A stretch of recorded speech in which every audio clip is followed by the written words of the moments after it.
Hello, friend. Thanks for pressing play on this episode of the Brassy Broadcast. I'm Jen Eads, the head broad in charge at the Brassy Broadcasting Company.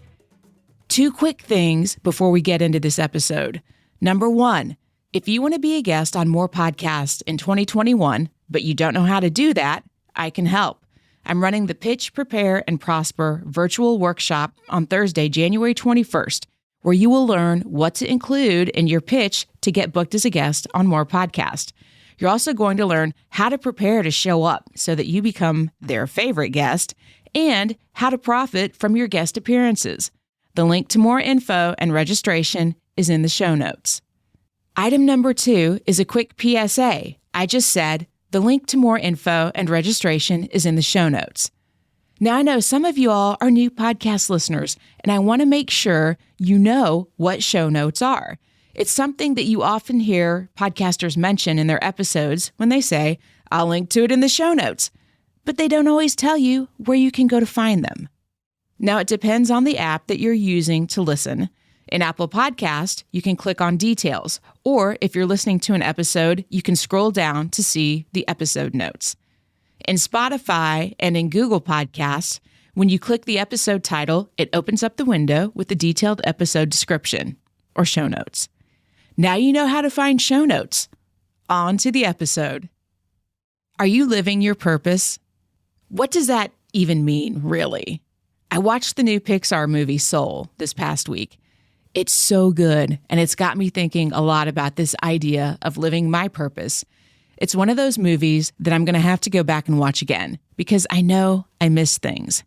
It's also very timely based on the conversation that you're about to enjoy. My guest today is Amber Fields. She's a fellow podcaster, and she is co-host of the Truth Revival podcast, a show that is on a mission to make the world a better place. And you're going to see that this is a common thread through Amber's life, both personally and professionally. Amber is also a woman committed to living her purpose. Getting to this point has been a journey, and it's a path that she's still walking, because it's not like our purpose is really a destination and we stop once we get there. It's a never-ending adventure. And she's also director of corporate sales for a tech company and currently getting her master's in theology. Now, you're probably wondering, how do purpose, corporate sales, technology, and theology all fit together? Listen up and find out. Amber Fields, welcome to the Brassy Broadcast. Yay! Thank you. I'm so excited to be here, Jen.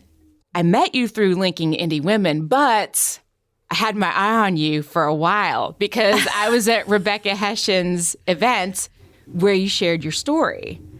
I was like, that's right. Oh, this is someone that I need to know. In doing my interview prep, I went back and listened to Rebecca's podcast episode. So the Badass Women's Council podcast, I highly recommend you check it out. But in that, Rebecca shared the recording of your story that you shared at her event this spring. She kind of talks about how you paid all this money for this college degree, and now you felt like you had to use it. And I feel that's so common to many of us. It's like, oh, yeah, I paid all this money, or my parents paid all this money, or somebody paid all this money. Yeah. And I don't think this is really what I was put on this earth to do. Yeah. Where did that first show up for you? Where did you realize what your purpose was, and how did it show up?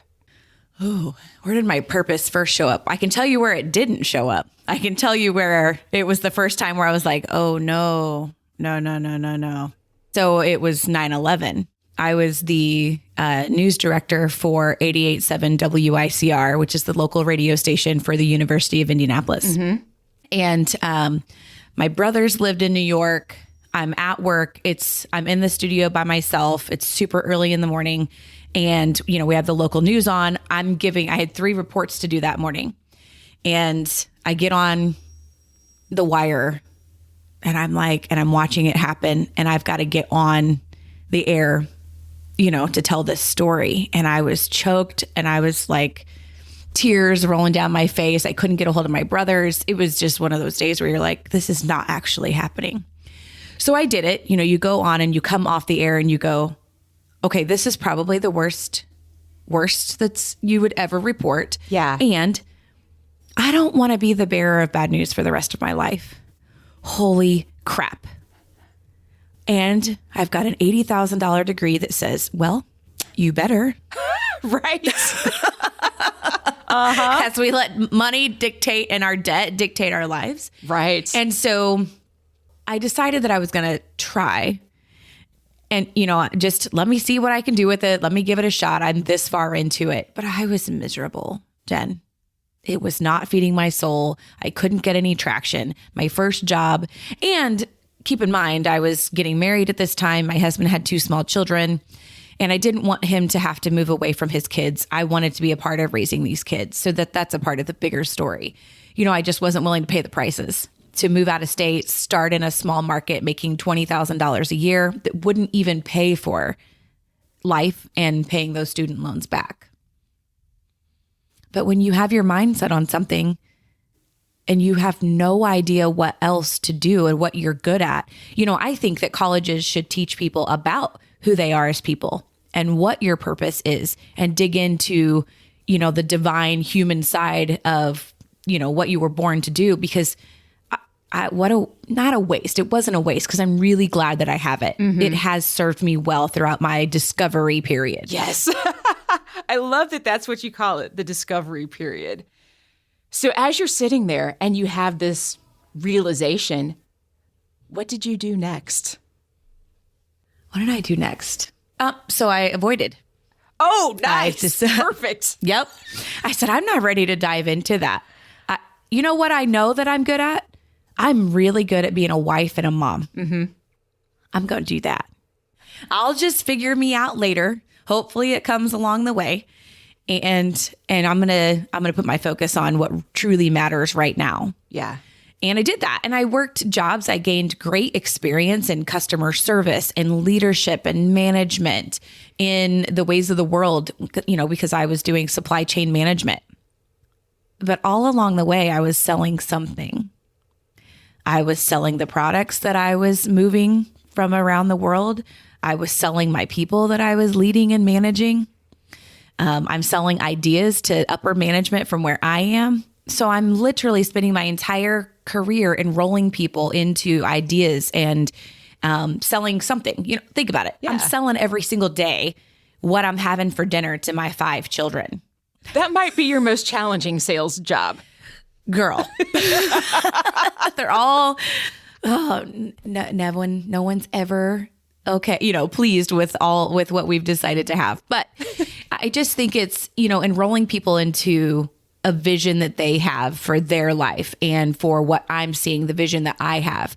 I also have an entrepreneurial spirit. So it's like, I love leading and guiding and growing things, but I was not courageous enough or didn't have the brevity or the depth that I needed to figure out what that one thing would be.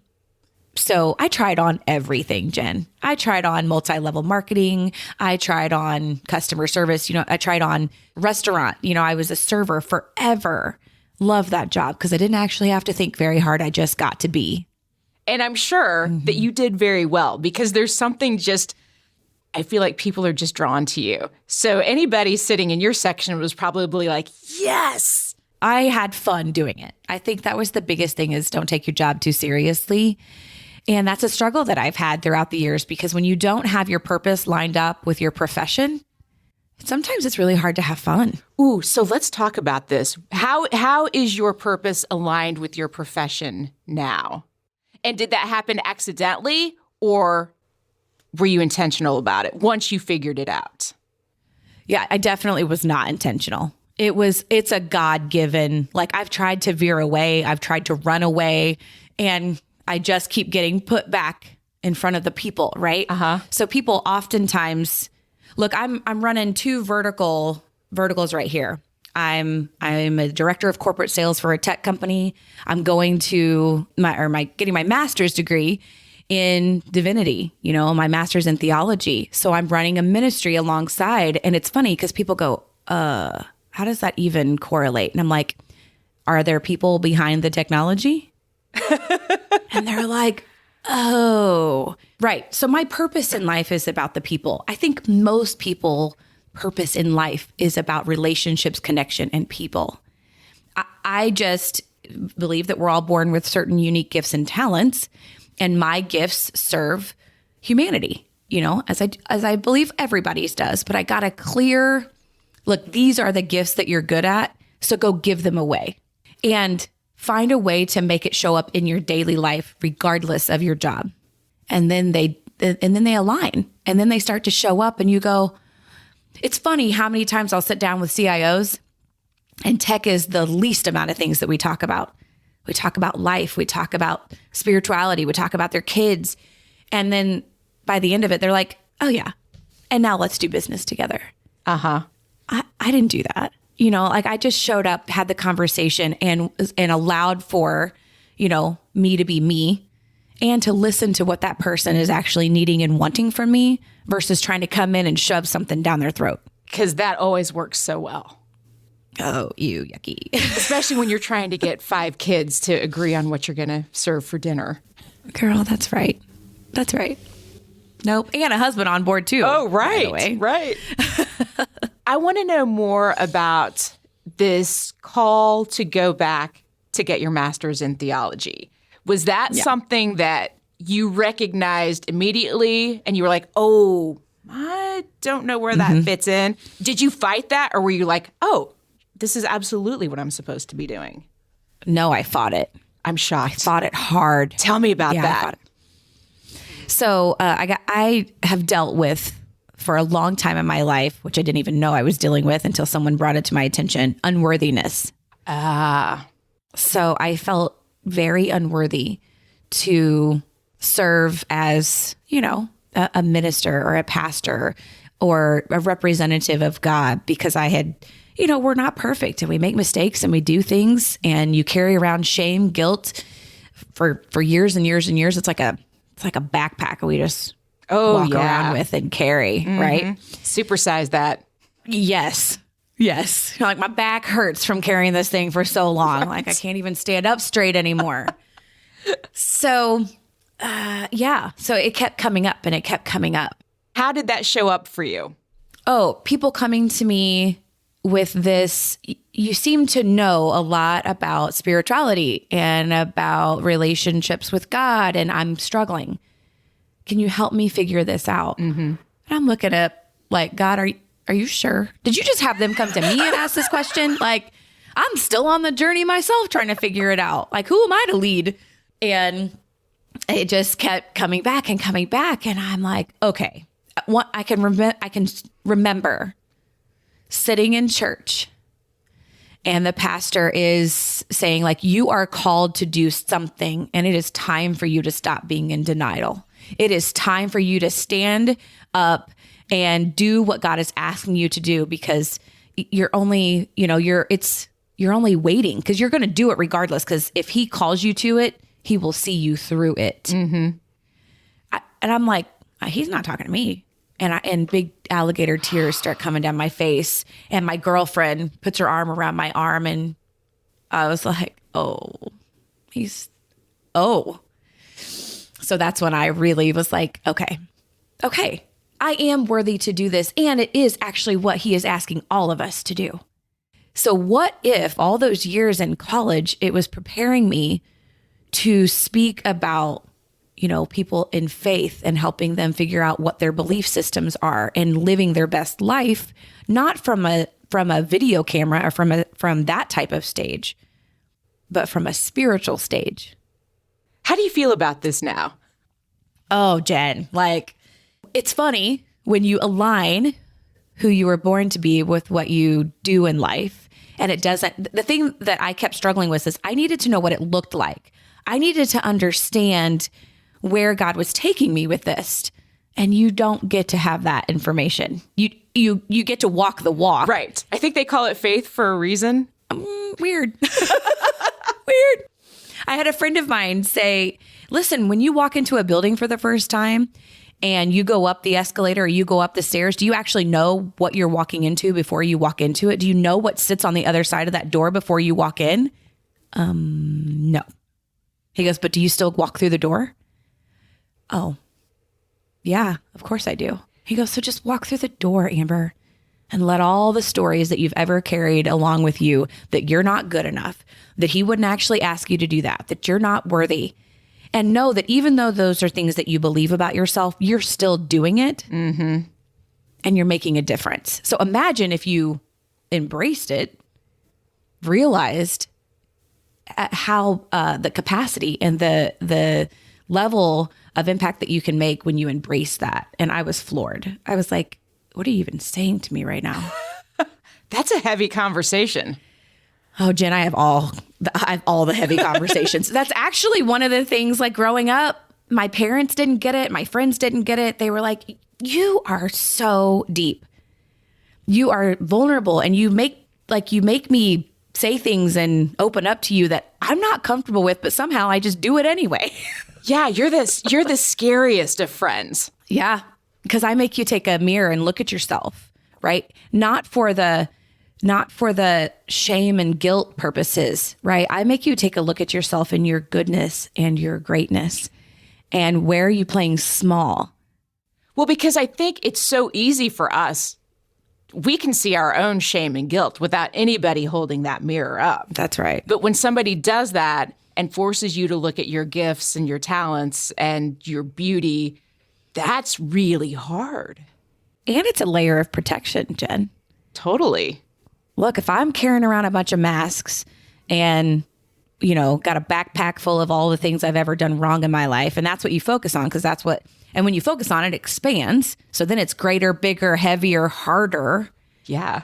When you strip all those things away, it's like when you walk out into the winter air for the first time and it like bites you. Yes. It's like that. Totally. I never thought about it in those terms, but that is 100% it. Mm-hmm. And it's uncomfortable. Mm-hmm. And you just immediately want to cover back up. That's right. Yeah. Yeah, because you're exposed. People are going to see me for me. And will they accept me for me? Will they not like me anymore? Will I be, judged? Yeah, you're going to be. And guess what? They were judging you before. Right. You were judging you before. Uh-huh. So do it anyway, because that is what God would have for us. For me, it's about creating an experience of as above, so below. I don't think heaven exists and it is this most amazing, beautiful place, but I don't think we have to live in hell down here. If we were all creating love and using our gifts the way that we were born to do, I think that you can create. And I feel that I have created with people an experience of what no stress looks like. It's about being present. I truly believe, Jen, that this is what it feels like up there, because I'm not thinking about anything but being in connection with you. Right. And receiving from you and giving to you. That's got to be something like what it is up there, because there's no cares in the world. And like right now I have zero cares except showing up for you, being with you, and walking away from this experience inspired, full of life, and hopefully making an impact on somebody else's life. Oh, I'm pretty sure that's happening. Tell me more about where you see this intersection professionally so you've been walking these two paths, the theology side, the professional sales. Tell me about the intersection and what you hope that looks like. Yeah, the intersection looks like providing a path for women in technology. That's the first, and it all comes down to belief in yourself, faith that you can make it happen, having the courage and the strength, and finding people that will love you through the process to get there.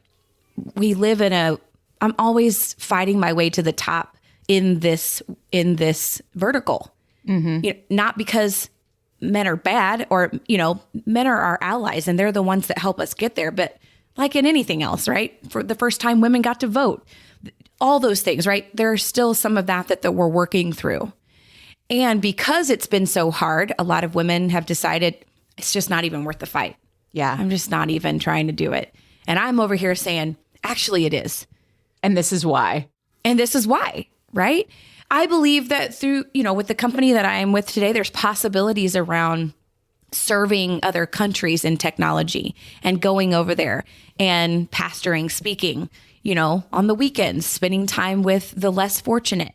Hey, how can we build up communities and governments and businesses and help them thrive using technology? And oh, by the way, growing our faith.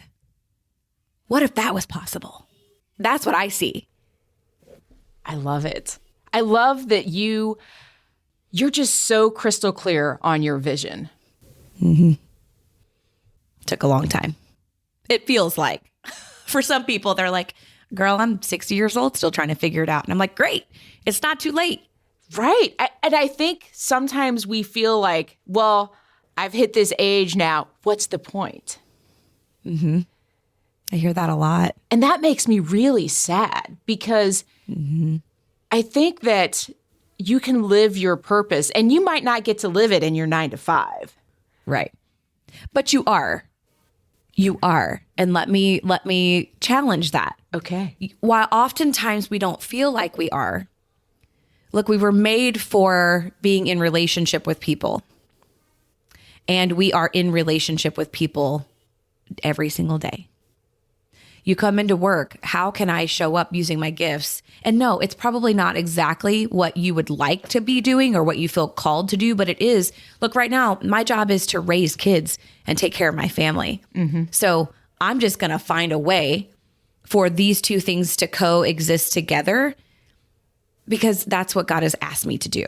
It does not have to look always like it's a linear journey. That was my brain trying to break it down and protect myself from my ego being like, well, you should have done this, but here you are over here doing this. And that's just not right. Like she's vicious. Look, she serves me well for the reasons that I need to have it, protection. But I don't want to live in a life of survival and striving. I want to get to that place of thriving. And when I'm driving the ship, I get to do that. Right. The challenge is you continuing to drive the ship and not letting it take over. So I was doing a little scrolling through your Instagram in preparation for our conversation. You did your homework, girl. That's my job. Yeah, I love it. And one of the quotes that you had was, don't take criticism from people you would never go to for advice. So when you're at that crossroads of a big decision, who do you call? Oh, interesting. It depends on the situation. But what I have found in the last year is I have this group of women who I've met randomly, and that story's amazing. But Rebecca can tell you her intention was strong. Mm-hmm. And she put together women that were going to be there for one another and show up. And they are people that I would take advice from. Yeah. And they also keep me in alignment with myself, and they give me the constructive criticism that so lovingly is needed, and they expect the same from me. Can you talk a little bit more about that event and that program? Mm-hmm, I can. And I'll put a link to it in the show notes. Yes. And of course, before I roll into that, I'm always going to my husband because he is my bestie. And he is the one that's going to really tell me how it is. Are you sure you want to do that? What's your intention with that, Amber? Like, what are you actually trying to create? Because I'm a spitfire. As much as I am love courageously and, all the things on the other side of it. Girl grew up on the far southeast side. So I can get a little crazy too. Get the little fiery Filipino coming out at me. And he is like, well, hang on. That's not going to create the outcome you want to have. So he sounds like a phenomenal sounding board. Oh, yes. He is way more patient and way more even keeled than I am. Because when I'm high, the whole house is high. The whole world is high. And he's like, and on the flip side of that, when you are down, we all tank with you. Yeah. He's like, that's the type of power that you have. So he's also the same guy that during this journey, I kept going after every book and every class and everything. And he is like, someday you'll realize you have all the things inside of you already and you'll stop searching. Oh. He was right. Yep. I have one of those. Yeah. He was right. So Rise and Thrive. What a crazy but it's not crazy because it was actually exactly the way it was supposed to happen. I came into work. I was getting ready to sign up for my master's degree. And someone had mentioned to me, Angie Redmond, she is part of the BAWC. She's like, oh, you have to meet Rebecca Fleetwood Hession. She's amazing. Well, in between the time of her making that intro to me, I sit down at my computer. First thing I do is pop open LinkedIn and just see what's going on. And Rebecca's post pops up and it says, your face here. Are you looking for a community of women to support you, in what's next and to help you, see who you are meant to be and all of that? And I was like, wait, what? No.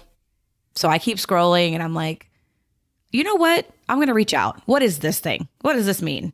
So I reach out, come to find out it's the same person Angie was trying to connect me with previously, which is funny.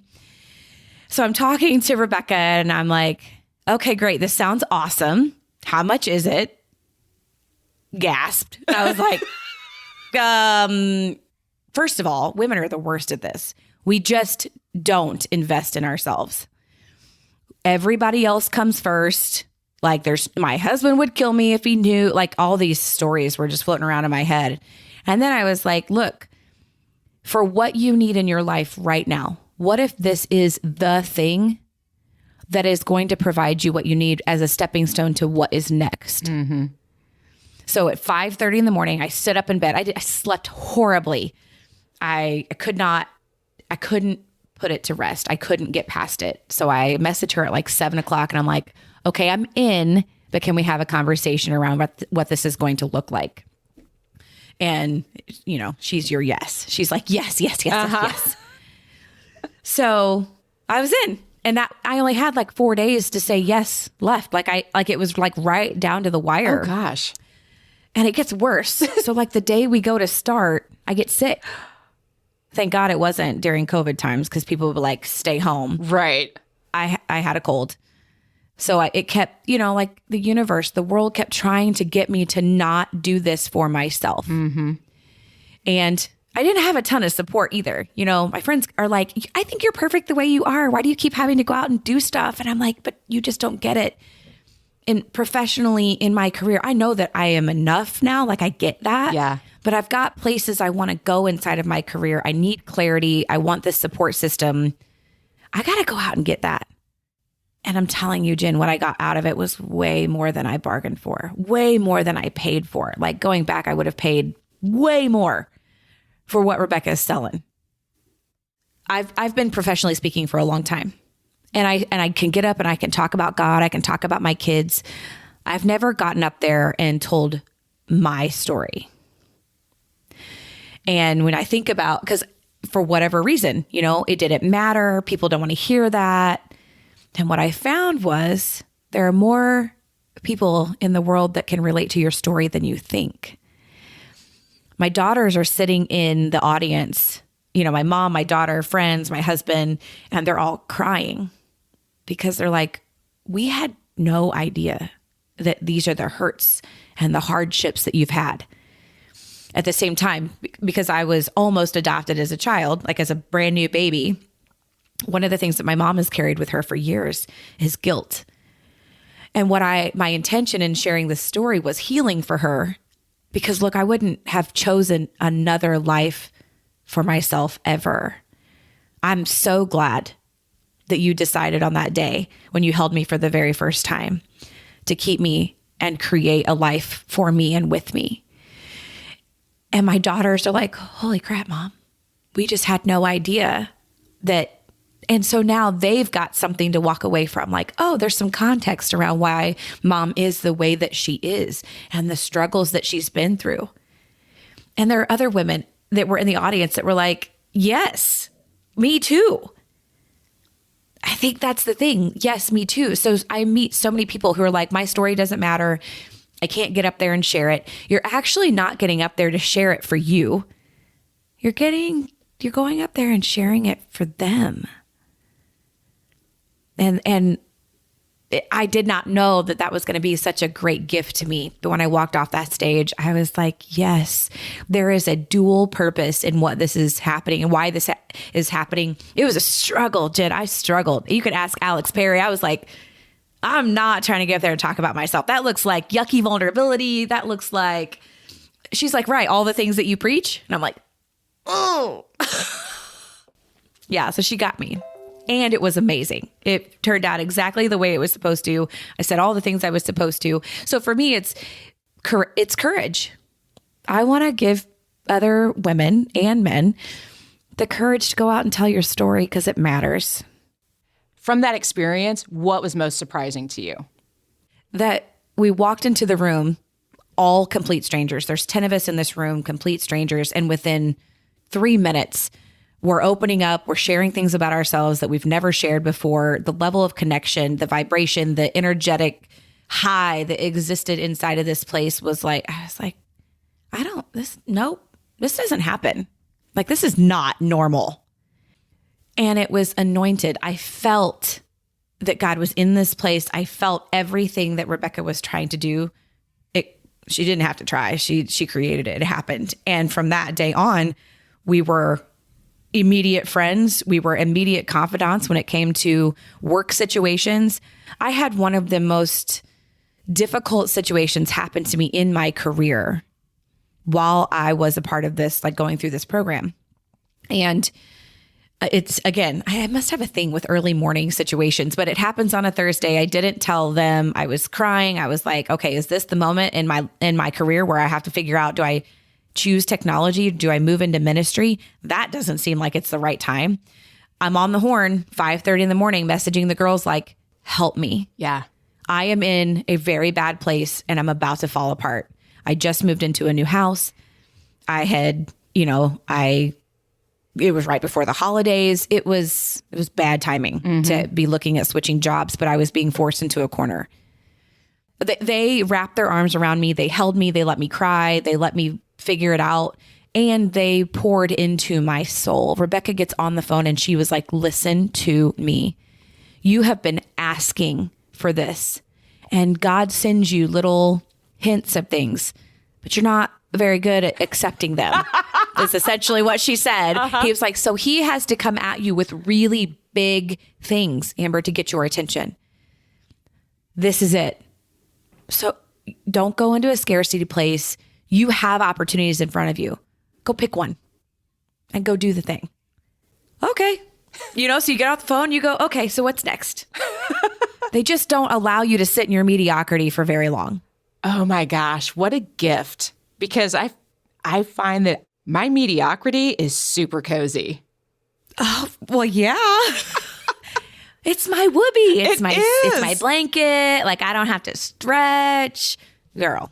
Yeah. Nobody, I don't have to think about all the ways people are judging me about stuff. And like I said before, they're going to anyway. So just go do whatever it is that you want to do. And it's God's perfect timing for the company that I'm with today. He had been asking me to come work for him for years. Mm-hmm. And I was like, no, not the right time. I'm scared. No. Funny. I'm in the best possible place I could be in. We have a good culture. It's intense. And I'm learning a ton. I've never felt more protected. I've never felt more supported. When I told the owner of the company that I was going back to seminary, he was like, good. He's like, I think that's amazing. He's like, how can I support you? What? It's like got nothing to do with you. And he was like, it has everything to do with me and what we're trying to do here.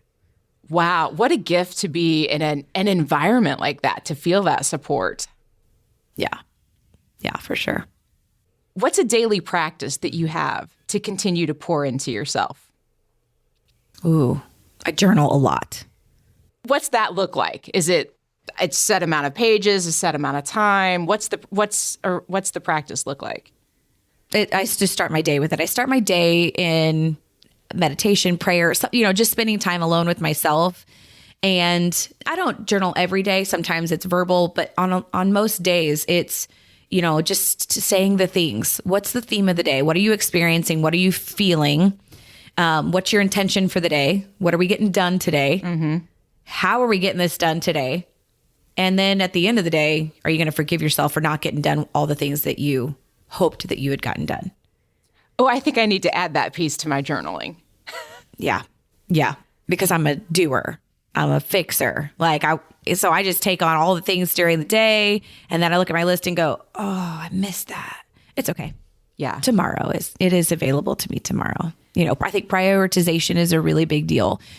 Prioritize the big things, get the things that you don't want to do those first. Yeah. And then all the other stuff comes easy. Just fills in the slots. Mm-hmm. So yeah, that's a daily practice. The other part of it is mindfulness, right? Like throughout the day, especially in the world that we live in today, if I'm feeling tired, I get up and go for a walk. If I feel the urge to eat, I do squats. You're going to do 100 squats before you go touch that refrigerator. That's a really good practice to test. How badly do you really want that snack? Mm-hmm. That's right. Okay, there's another practice I'm going to have to incorporate. I'm getting so much out of this. Listen, self-care is a big deal. And actually what COVID, it's been a crappy year. 2020 has been weird for everybody and a struggle. And I think on the other side of that, there are some practices and some things that have been huge revelations in my life. Mm-hmm. One, what is the reason why I do what I do every day anyway? It is for the people that exist in this house. Why do I show up to work? Why do I put everything into it? To set a good example, to make sure I can take care of them.